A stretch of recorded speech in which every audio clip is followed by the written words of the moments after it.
10 comedy टिमको प्रस्तुति।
भोलिपछि धेरै पैसा कमाएर मै आउँछु ल आन्टी।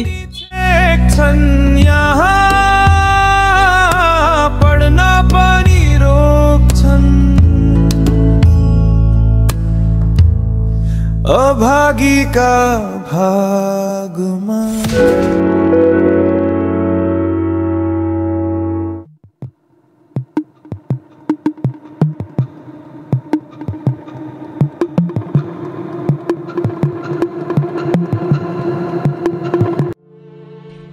भइहाल्छ, त्यति धेरै माग आएको छैन। हुन्छ, त्यही पनि म कम्पनीमा कुरा गर्छु। अरूतिर पनि आउन सक्छ, नाति बस न। नमस्ते। नमस्ते, के थियो होला? मेरो दाइले कुरा गर्नुभएको थियो अरे, म विदेश जानको लागि भनेर आएको। बस्दै गर्नु न त।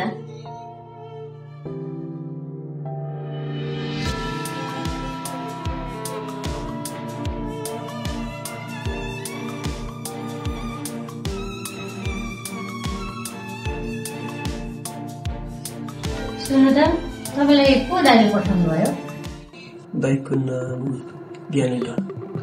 म फोन गरिहाल्छु। हेलो,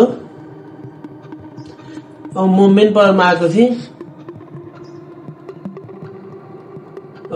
ए ल, दाइको नाम ज्ञानु राजा। खै के भन्छ फेरि? हेलो, नाम पो खै मैले यादै गर्न सक्ने। के हो, म एकचोटि दिन्छु, बोल ल। ल ओके, कुरा गर्नु त एकचोटि। हेलो, ए भाइ मन्त्रीज्यूको मान्छे हो? हजुर।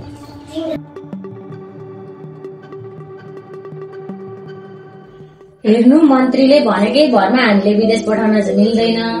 तपाईँ हेर्दा यत्रो स्मार्ट पनि देखिनुहुन्न। कम्पनीको मान्छेसँग तपाईँले इन्टरभ्यू फेस गर्नुपर्छ। के सक्नुहुन्छ? अन्तर्वार्ता त मैले नेपालमा पहिले दिएको छु, तर नेपाली भाषामा दिएको छु। अनि तपाईँ नेपालमा काम गर्ने हो कि विदेशमा? विदेशमा। मलाई इङ्ग्लिस त्यति मजाले आउँदैन फेरि। अनि तपाईँको डकुमेन्ट त 12 पासको छ त। म नेपाली स्कुलमा पढेको, मतलब सरकारी स्कुलमा, त्यसैले। ठिकै छ, त्यसो भए तपाईँ पहिले इङ्ग्लिस सिकेर आउनु, अनि त्यस पछाडि विदेश जानुहोस्। एउटै अभागीलाई हेर्छ दुनिया,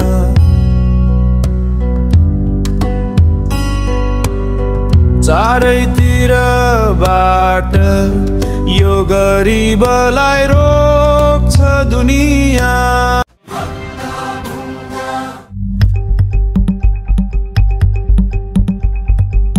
यसपालि चाहिँ जसरी पनि नाम निकाल्ने नि हो। जति पैसा पर्छ त्यति खुवाउनु हेर।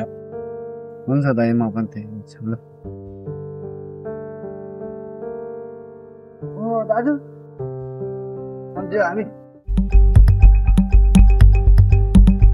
हामीलाई गुजारा चल्छ कि? हेर्नु दाइ, म तपाईँकै भरोसा हो, हेर्नुहोस् न। त्यो मसँग एकजना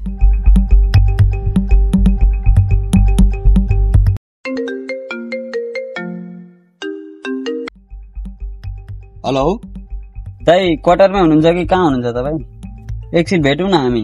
मसँग 2 जना केटाहरू छन्। म अहिले अलिकति काममा छु, म लोकेसन पठाइदिन्छु तिमीलाई। त्यो लोकेसनमा भेटौँ न त है, त्यो केटाहरूलाई पनि लिएर आऊ त्यही।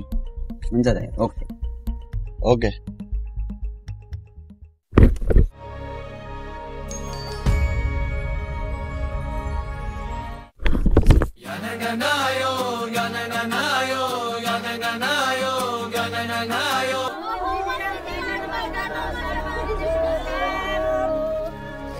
नमस्ते नमस्ते।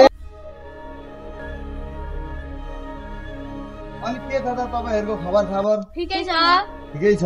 अनि गाउँ कस्तो चलिरहेछ त अनि? अहिलेसम्म चाहिँ छैन राम्रो, अब तपाईँ आएपछि राम्रो गर्नुहुन्छ होला। ल सबैजनालाई ल नमस्कार।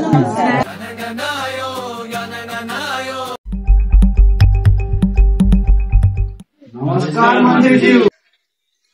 नमस्ते नमस्ते। अब बस भाइ, यता आएर बस त।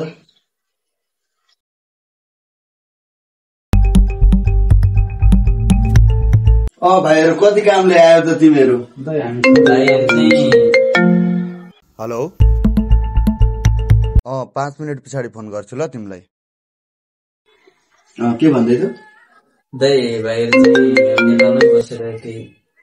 हेलो। बस्दै गर है भाइहरू।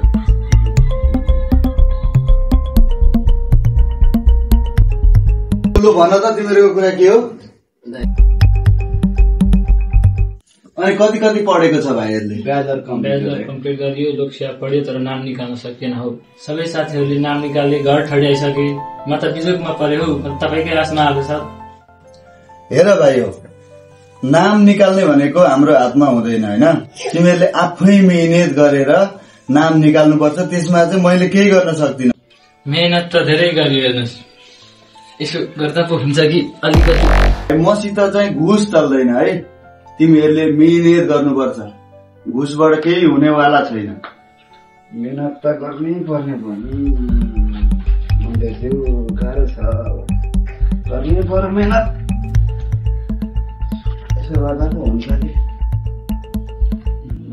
हो, अब यति गरिसकेपछि चाहिँ होइन काम बन्छ। पक्का हो काम बन्छ। अब तिमीहरू भोलिदेखि ड्युटी जानको लागि रेडी भएर बस्नु। म भोलि तिमीहरूलाई फोन गर्छु है। त्यही भन्छ है त। ल ल ल अहिले जाऊ, मेरो काम छ है। तपाईँ चित्त बुझ्नु। के गर्नु गाह्रो छ दिदी।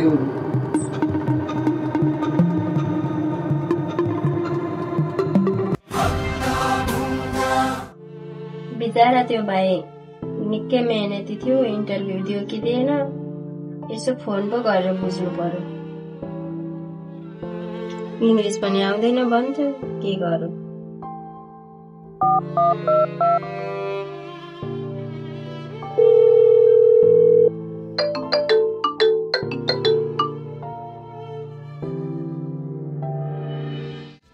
हेलो हेलो भाइ, कहाँ छस्? अनि भयो त तेरो इन्टरभ्यू? आन्टी भयो। ए अनि पास भइस् त? खै हुन्छ भनेको त भन्न चाहिँ मेन पावरले। कहाँ छस् त अनि अहिले? यतै आउँछस् कि? यतै काम पाइयो भने सहरतिरै खोजेर गरौँ कि भनेको। खोइ भाइ, सहरमा काम त पाइन्छ, तर पैसा दिने बेलामा अलिक आनाकानी गर्छन्, फसाउलान्। अलिक विचार गरेर गर्नुपर्छ है। हुन्छ आन्टी, हुन्छ, हस्। एउटै अभागीलाई हेप्छ दुनियाँ।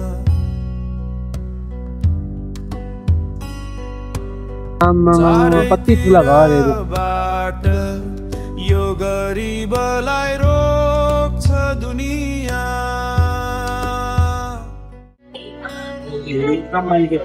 काम त छैन भाइ, त प्याक छ।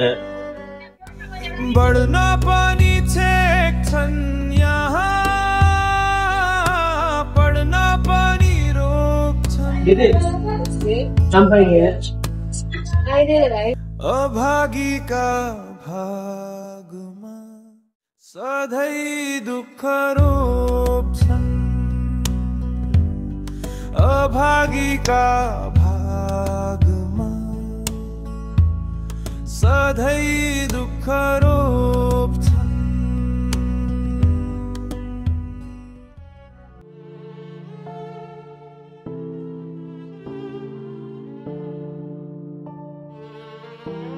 काम पाइन्छ होला? काम त पाइन्छ, तर हाम्रो यहाँ चाहिँ बढी विदेशी पाहुनाहरू आउने भएकोले इङ्ग्लिस बोल्नु आउँछ। त्यही त आउँदैन मलाई। त्यसो भए त यहाँ अब इङ्ग्लिस बोल्ने नै मान्छे चाहिएको छ, त्यही भएर भयो। अभागीका भागमा सधैँ दुःख रोप्छन्।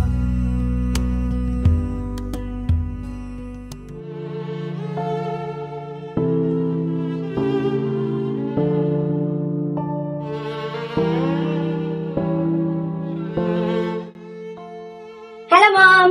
I love you. Love you so much, my cutie. Can we go out somewhere today? Just a small trip. Of course, sweetheart. Where do you want to three go? Maybe the ice cream place. Let us get us ready. हाँ?